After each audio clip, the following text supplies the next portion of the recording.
So I had this friend who stopped talking to me because I refused to marry her husband's friend, who happened to be a pastor. According to her, this gentleman had expressed interest in me when I was her maid of honor. She kept telling me, oh, he's a pastor, he's calm, he's not like the other men I have dated, and that he won't misbehave, and that he's a good man, blah, blah, blah. Yeah. So I decided to at least get to know this man. Let's call him Pastor Paul. So before the date, this man told me he didn't like those normal public place dates. So instead, he invited me to his church. Me, who doesn't really go for church programs, so actually went to his church because I wanted to give him a chance. So during the service, I started noticing certain things. And there was something about the way he carried himself that didn't sit right with me. You know, when some pastors say they have been provoked and they start transferring that anger onto church members, like talking to people anyhow, whether young or old. Like what happened to the fruits of the spirit the Bible talked about? Anyways, those things actually put me off. Also, after the service and after having conversations with him, I started feeling like maybe our paths were just different. So, weeks later, I told my friend that I didn't think I wanted to continue with Pastor Paul.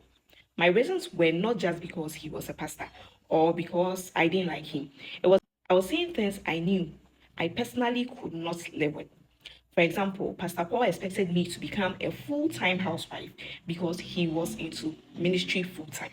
According to him, his ministry work was enough to take care of the home.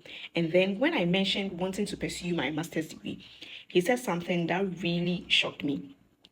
He was like, furthering my education could affect me negatively and somehow pollute my mind in a way that could affect our home if we got married.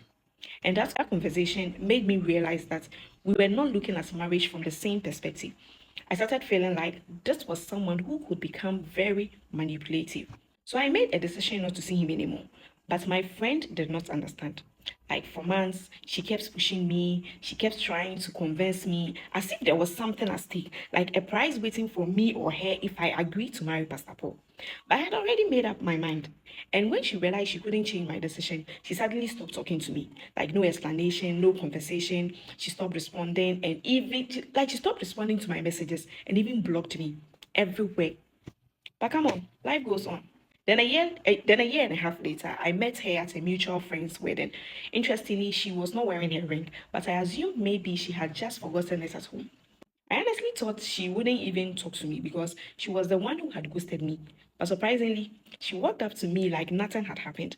She was trying to catch up with me like she wasn't the same person who had cut me off. And I decided to just be civil. After all, what? The program ended and everyone went back to their various homes. So 2 weeks later, I got home late from work and I saw an unknown number calling my phone. So I answered and it was my friend, as in the friend who blocked me.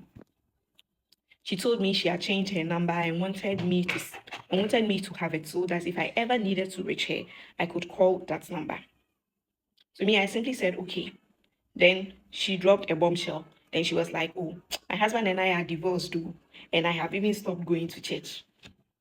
I didn't even know what to say because what does my single self know about marriage? What does my single self know about marriage? That I would suddenly start giving advice about divorce. So me, I just said, "Oh, sorry about that," and she said some things that even surprised me, which includes the reason why she blocked me. I'll say that in my next video.